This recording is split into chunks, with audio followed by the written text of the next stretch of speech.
I am really excited to share this week's episode of the Impostor Syndrome Files, where I talk with fellow coach Danielle Cobo.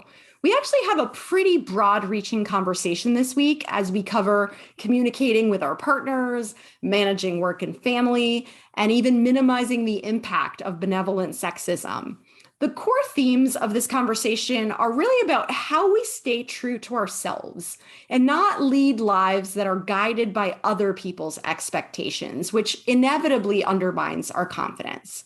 What I really appreciate about this conversation too is how Danielle shares some practical exercises that can help you to get clearer about your purpose, legacy, and impact so that you can focus on making decisions that are most empowering to you.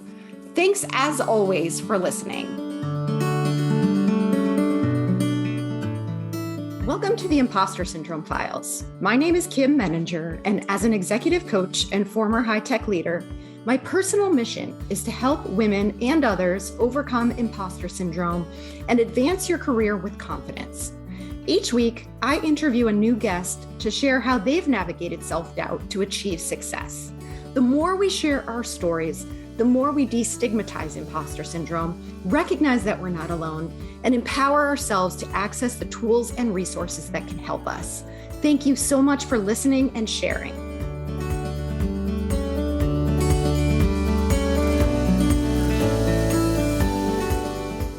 Welcome, Danielle. I'm really excited to have this conversation, and I do want to let everybody know that you and I just wrapped up a conversation for your podcast, which I will share with the community when it becomes available as well. So I feel like this is a continuation of a conversation we just started, but I'm grateful to have a chance to bring this to the audience. And I'd love to start by inviting you to introduce yourself.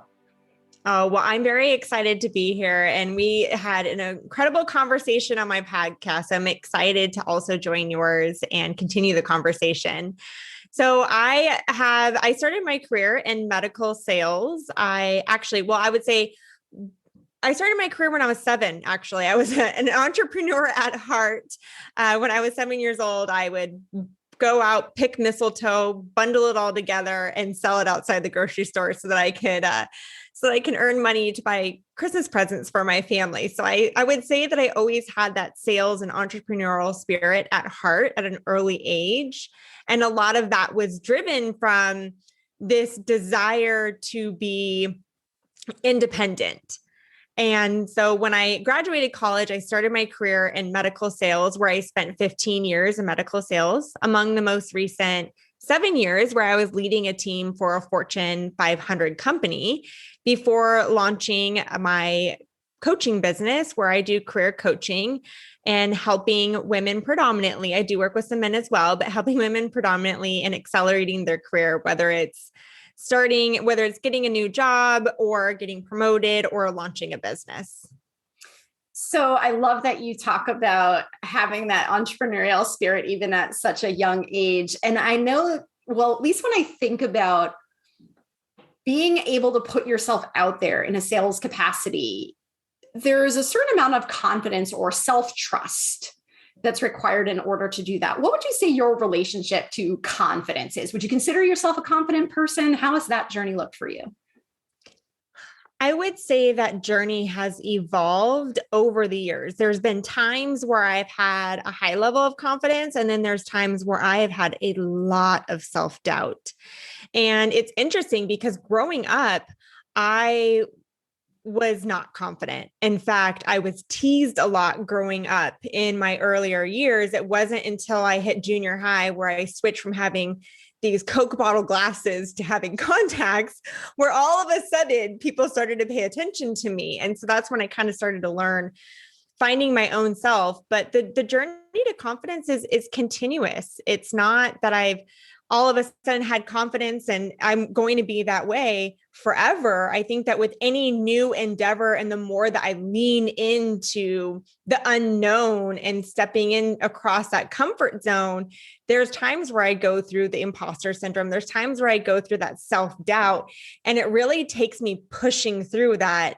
But what I've found to be the most beneficial in gaining confidence is through self-development. When I decide that I matter, and when I decide that I'm worthy in investing in myself, in any capacity within my career or any capacity within my life, that's when I found that I've actually come out stronger and more confident. I really like that perspective a lot, because I do think that as women in particular, we've been taught to put everybody's needs ahead of our own. We often lose ourselves in our work and in our families. And when we can center ourselves in our own story, not because we think we're more important than anyone else, but because we give ourselves at least the same respect and attention as we would give to anybody else, it does influence how we show up. And it allows us to be more impactful with those around us as well. It's not a selfish act. It's actually something that benefits everybody. Yeah. I mean, if I want to show up as the best version of myself, then it's got to start with filling my cup up first.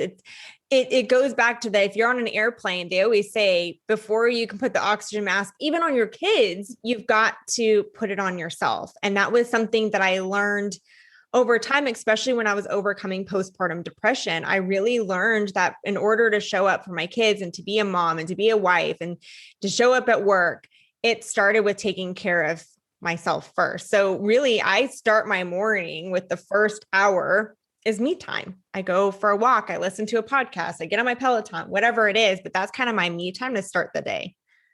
So you had shared with me when we first met a while back about your husband being in the armed services, right? You have two young twins, 4 years old, I believe. And so I would imagine you don't have a lot of me time. And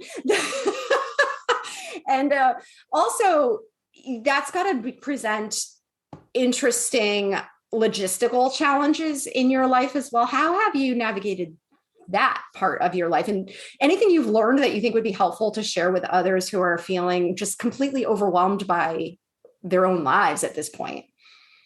And this is so on spot with a recent conversation that I had with my husband. And one thing that I've learned that a lot of women kind of think that, well, in order for things to get done, I've got to do it.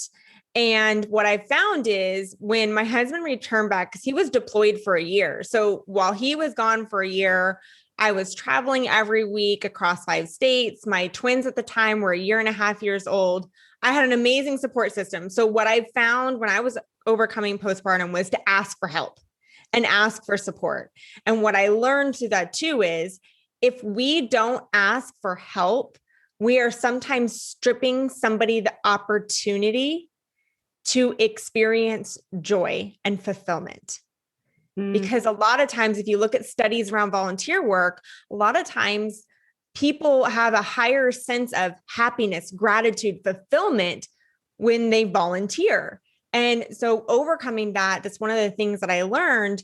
And when it comes to a most recent conversation that I had is I had looked at my husband and I said, hey, I'm at a point right now where I'm overwhelmed. I feel as though I'm doing a lot. I'm feeling a little bit of resentment because I think that I'm doing a lot around the house. Now that may be a reality or perception. I always say the story we tell ourselves in our head. My husband and I use that language all the time. And I said, I would love for us to kind of sit down and look at kind of where the roles, responsibilities are in the household, because it's evolved. When he got back from deployment, he was reintegrating and helping out with some things. We recently transitioned from having a nanny to them going to summer camp. And so one of the things we did is we wrote down a list of all the things that are done at the house. I wouldn't say that this was the enjoyable experience for him, but we wrote down a list of all the things that need to be done around the house, laundry, yard work, unloading the dishwasher, whatever it is. And I found if I led with him first, I got a little bit more of the buy-in. So I said, hey, would you mind, why don't you pick something on the list? And then I'll pick something on the list. And then you pick something on the list. And just by asking for help, a lot of times people don't always know. They'll say, well, let me know if you need help. Let me know how I can help you. They don't always know what that is. And so times you need to be a little bit more directive on what's going to best support you in any capacity within your life. I love that process so much. And I think that sometimes I love also the language of the stories we tell ourselves, right? So we make up these interpretations of what other people are thinking. We have this expectation that our partners or other people around us, even our managers in some cases, can read our minds. We let that resentment brew. And then we get to a point where the frustration boils over. And it's not good for any relationship, whether that's a personal relationship or a work relationship. And I think it's such a great example of what you talk about, asking for help.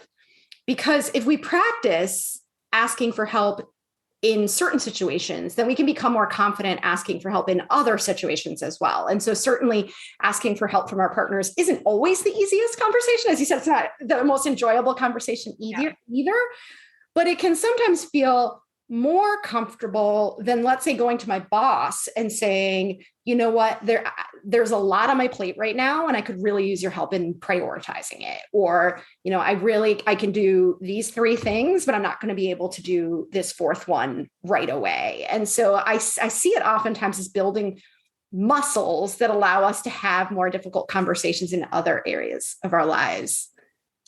Absolutely. And it's interesting that I find that sometimes the conversations with my husband are a little bit harder just because it's the story, it goes back to the stories. An example that I just had the other day too is I'd asked my husband, I said, hey, can you watch the kiddos tonight? I've picking up like a later meeting this evening. And he's like, why do you keep having these meetings at night? And I said, where are you coming at me? You are golfing one night a week. He's a Blackhawk pilot. He's flying one night a week. He's got drill weekend. I mean, he is gone a lot. And I said, I'm really triggered by you saying that. I said, the story that I'm telling myself is that it's okay for you to have these night evening things. But when I ask, the story I'm telling myself is that you are not supporting me and my career and what I want to do, or going out with my girlfriends. And he says, well, that's furthest from the truth. I was just asking you, why do these people keep planning things at night versus during the business hours? And I was like, oh, it's because they're on the West Coast. It just goes to show you that sometimes what we tell ourselves is completely opposite than the other. And then that opened up the conversation where I said, hey, next time you ask that question, it's a pretty trigger word for me. Like, it's a trigger situation. So why don't you just ask, like, hey, why do they keep asking at night versus during business hours? And maybe I don't know, maybe that conversation would go a little differently. I love that, because you created space to better understand each other in the process. Imagine had you not addressed that with him, what you would continue to tell yourself and how it would leak out in other inconvenient ways, right? It would build resentment. I mean, there's definitely been some times in our marriage where we have built resentment, and that can apply whether it's in your relationship, or it can also apply at work. When my husband was deployed, there were many times where I noticed that I wasn't receiving the opportunity to get involved as many special projects as I used to be. So a lot of times management will reach out to me for a lot of things, which is extra projects, because I loved it. And I noticed that it wasn't coming to me as much when he was deployed. And it wasn't until I advocated and I spoke up, I said, hey, to my VP, I said, I'm noticing I'm not getting as many special projects. Is there something that I can be doing differently or support with? And he responds back, he goes, well, I thought you'd be too busy. And I said, okay, I appreciate that you're looking out for my best interest. I also am fully capable of saying yes or no. I know my time better than anybody, and I don't want the assumptions of other people to dictate what I can or can't do, or take on or can't take on. I have the ability to say no. And I said, it's interesting that you say that, because these special projects, my kids go to bed at 7:30 every night. There's only so much Netflix I can watch. Please give me these special projects. I am getting bored at home. So I love that you said that, because that reminds me of an article that I just read. I think it was in Harvard Business Review about benevolent sexism and how we know what overt sexism looks like, but oftentimes people do make those assumptions. Oh, well, she has a baby. She probably doesn't want more challenge, or she's probably not interested in traveling right now. So we'll give this to somebody else. But to your point, that decision should be ours to make. It's not something that we want other people to decide on our behalf. And so the fact that you addressed it head on, once again, allowed for space to have that conversation, because otherwise he probably would have gone on to continue to think he was doing you a great service by denying you the choice. Yeah. And I get that. I get that assumption. I'm sure a lot of women do. I definitely get that assumption a lot, where when I was pregnant with my twins, the immediate question was, well, are you going to quit your job? Or when people found out that he was deploying, are you going to quit your job? And my response to them was, I'm going to take it day by day. If there's a point where I feel like that's not a sustainable, or it's not in best interest for my family, then I can decide then. But I'm not going to quit on myself without giving myself the chance to at least try. And it's up to me to decide. But yeah, I mean, there's a lot of times that people put assumptions. Just because they think they can't do it doesn't mean that that individual can or cannot. And I know that there was a time when I was interviewing for a position, and somebody had asked me, this gentleman had asked me, how are you going to do this job with kids? And also, how is your husband deployable? And how are you going to do this job if he deploys? Wow. Yeah. Yeah. All questions you're not supposed to ask in an interview. Definitely not. And it's interesting because a year later was the year that my husband got deployed, and I did it. So you have since made a transition. You're now doing career coaching. What are you seeing out there? What are some of the common themes that you're seeing right now in the career coaching world? Like, what are people asking you for? What are they struggling with? What I'm seeing right now is a lot of women are kind of feeling like they're stuck, or there's a loss of sense of purpose. There's just something missing in their life, and they don't necessarily pinpoint what it is. And it's a lot through this discovery of really understanding, getting back to what you said, core values, what ignites their passion, what we're kind of at this different phase in our life. Because a lot of women that I work with, you know, they're becoming parents, or they've been parents, and they're kind of looking at this next phase in their career and life as to, instead of forging their way and creating their career, it's more or less, how can I leave a legacy?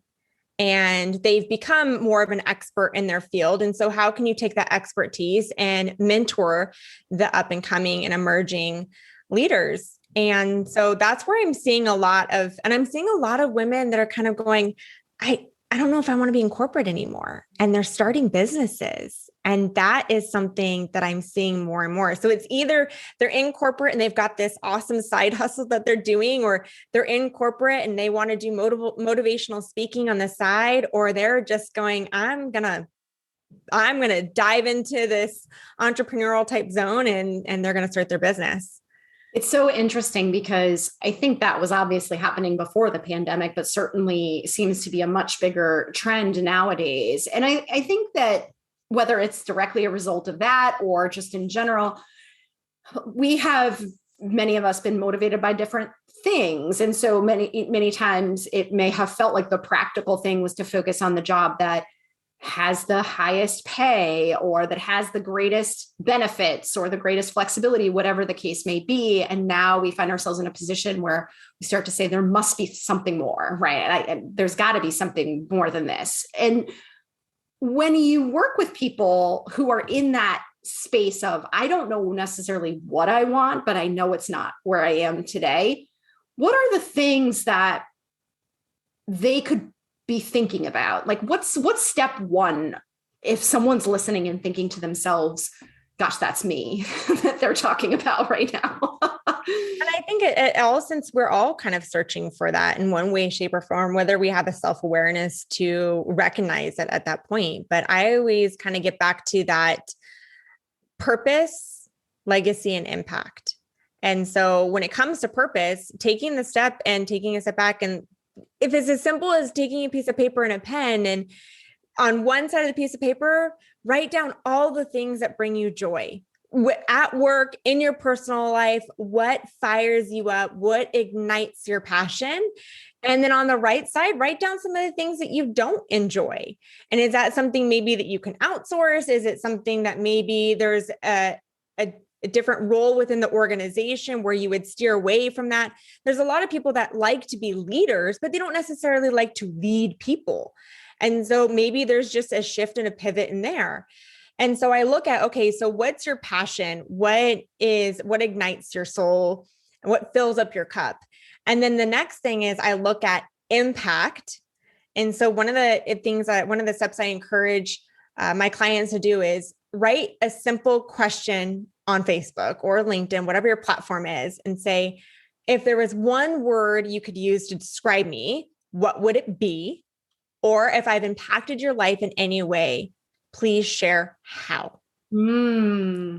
And we take all those words and we make a word cloud out of it, put them on their vision board. It keeps a reminder and sense of, sometimes if you are experiencing self-doubt, you read those words and it reminds you sometimes the impact that you make in other people's lives, and that will build your confidence.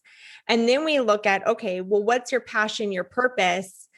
What's the impact that you make on other people's lives? And what's the legacy that you want to leave? And can we combine that into maybe starting a business or maybe getting into a new role or getting promoted, whatever that is? That's such a powerful exercise. I think that's something, again, that you and I were talking about in our previous conversation, this idea that we get so busy, we don't necessarily think at a deeper level. We're just trying to get through the day most of the time. We are not necessarily in touch with those deeper aspects of ourselves, like what brings us joy or what do we want our legacy to be. And so sometimes people get a little bit nervous when I start talking about some of these things because it feels really time consuming. It feels like, oh my gosh, you're asking me to make space where I barely have enough space to do the basics right now. What would you say about time?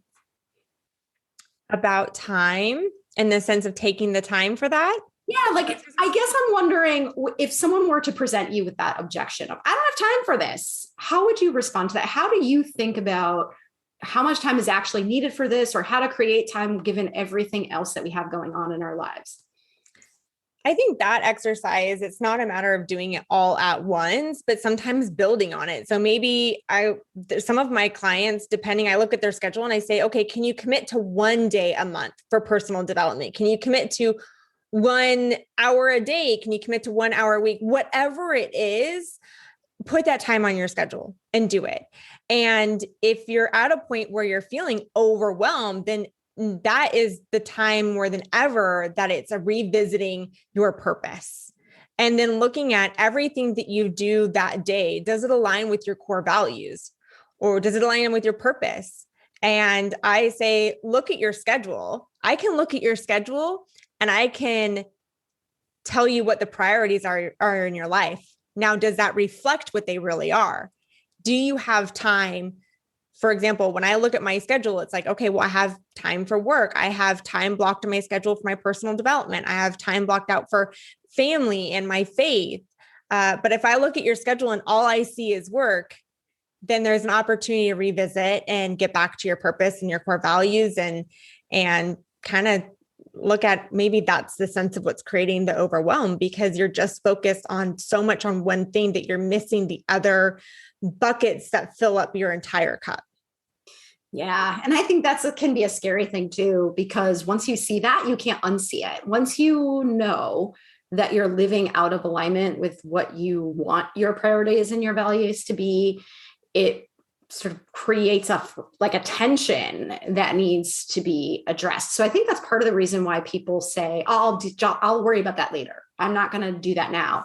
But I like the way you talk about it as being incremental, because that's far more realistic and far more sustainable than if we said, I'm going to take a week off and get to know myself. It's not going to happen. And then we're going to set ourselves up for failure. So really to try to do it incrementally and to use the time in between to let it marinate a little bit, let it soak in. It's going to influence the way you see and experience what's going on around you. And then you can start to make some choices. Mm-hmm. Yeah, I remember I was working with somebody last week and they kept talking about their core values, strong work or family, family, family. That was everything that he talked about, was everything was related to family. However, in the next conversation we were having, he was talking about, okay, well, he goes to work at early in the morning, gets there by 6 a.m., gets home really late because he's so focused on supporting his team. And I said, okay, from what I'm hearing you say is family is important to you. Okay. And he's got young kids, 3. I said, so how many hours a day are you spending with your kids? And it was less than an hour. I said, so is that aligned with what's important to you? And I understand that you want to be supportive of your team, but sometimes being supportive of your team is empowering them with the opportunity to take lead on separate things. Sometimes we have this negative connotation of delegation and delegating tasks, but in all reality, what we're doing is you're giving other people the opportunity to learn new skills, to empower them. And sometimes by delegating then releases some of the stress and overwhelm feeling on us of us thinking that we've got to do everything.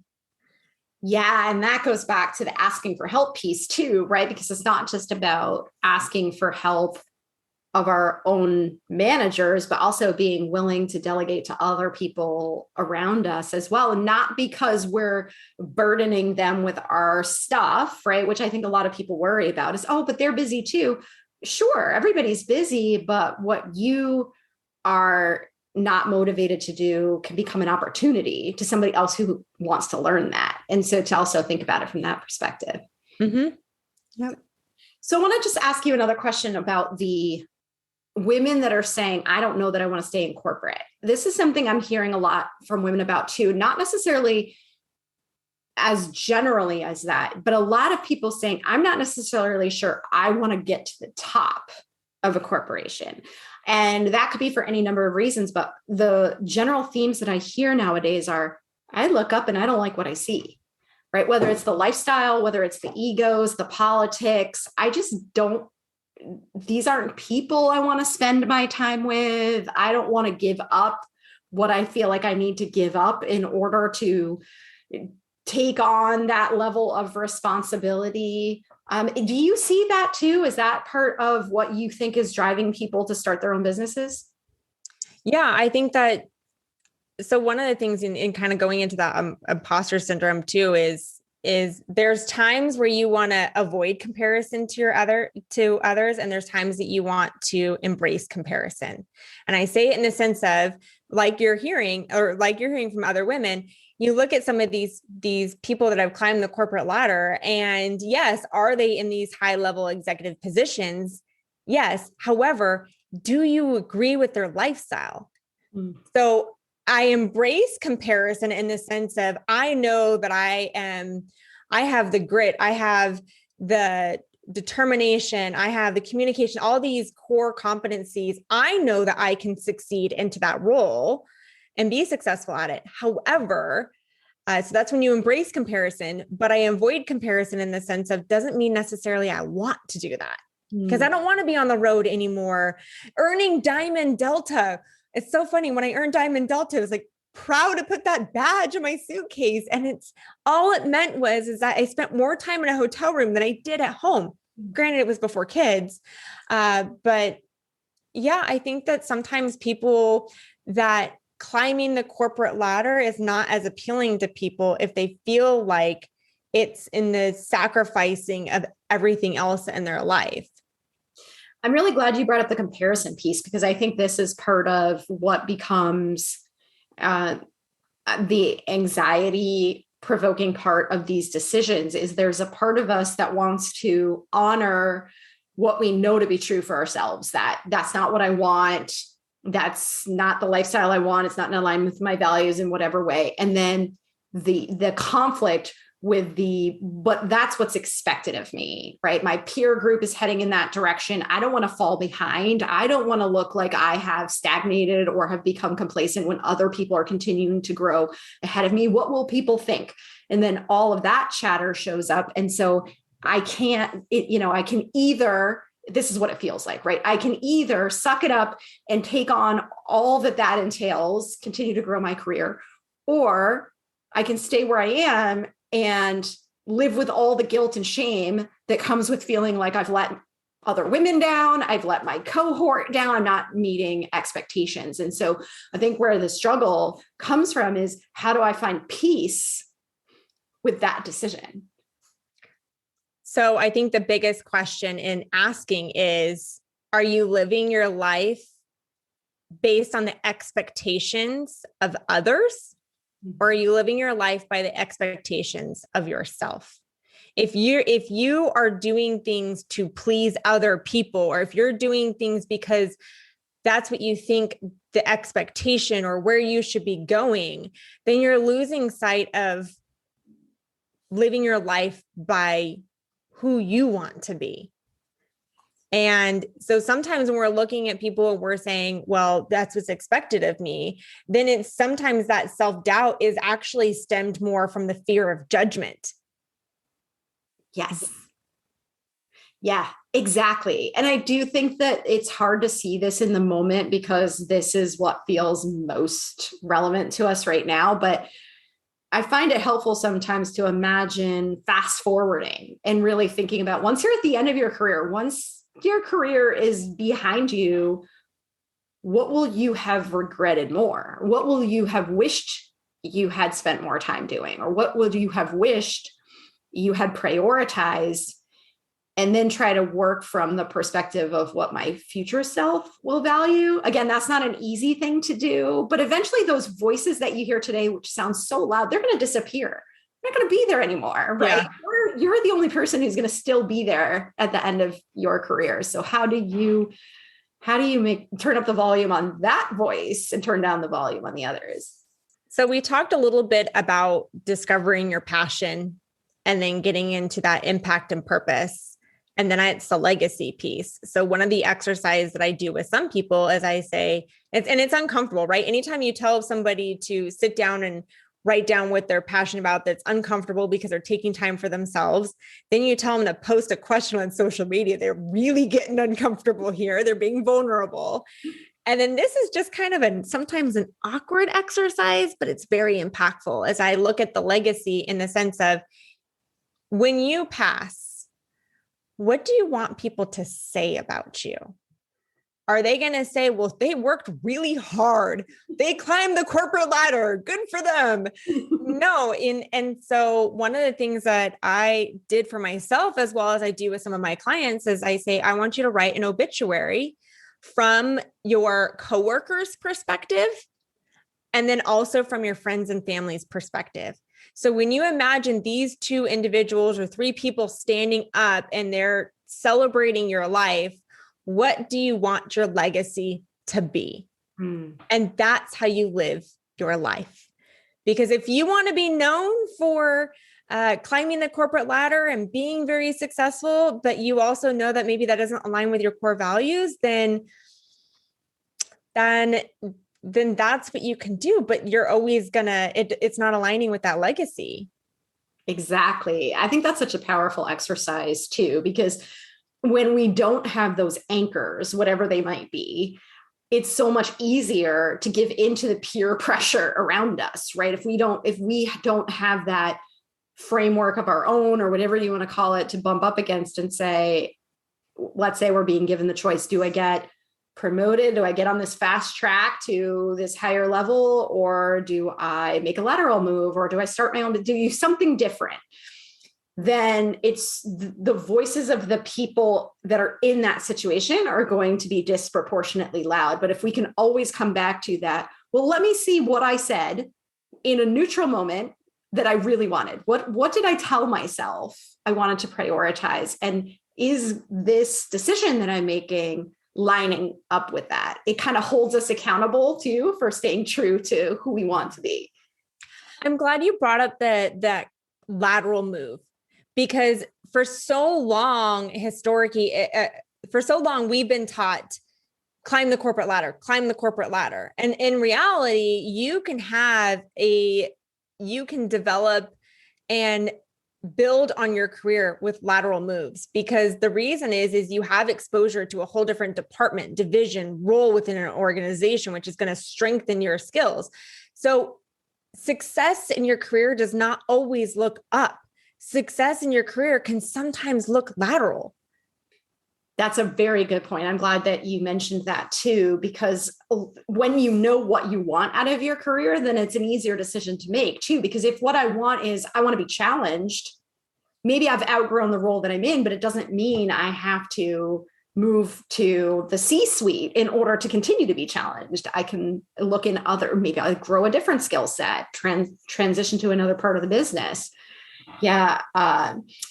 This is great, Danielle. I think we've given people a lot of things to think about, especially in the context of the exercises that you shared. Any final thoughts that you want to share with everybody? I would say that when it comes to self-doubt, if you're ever experiencing self-doubt, know that you're not alone. We all experience at one point in our lives or multiple times within our lives. And so sometimes we compare ourselves to people, especially if they're in certain roles or they're starting their business and we're going, gosh, I wish I can do that. And sometimes what you see on social media is them struggling for 5 years and they finally achieve their success, but you didn't see behind closed doors sometimes the doubt, the comparison, the tears, all of that stuff. And so know that if you experience self-doubt, you're not alone. We often do. It's just a matter of sharing that you are and knowing that we're a lot more alike than we are different.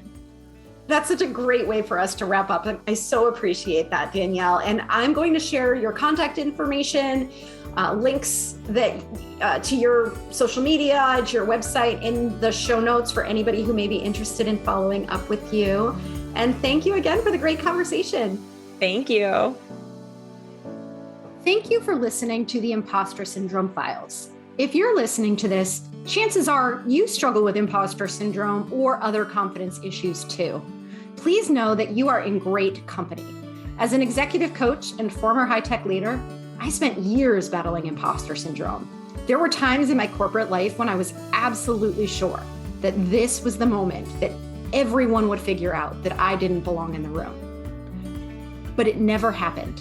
And through the years, with the help of research, coaching, and other resources, I've learned to help myself and others overcome self-doubt and advance our careers with strength and confidence. If you'd like to continue this conversation, please join my Leading Women Facebook group, where women of diverse roles, levels, and backgrounds come together to ask questions, share challenges, and support one another in a safe, trusted space that's difficult to find in the workplace. Check out the link in the show notes for more information on how to find us. And please join us again next week for another episode of the Impostor Syndrome Files.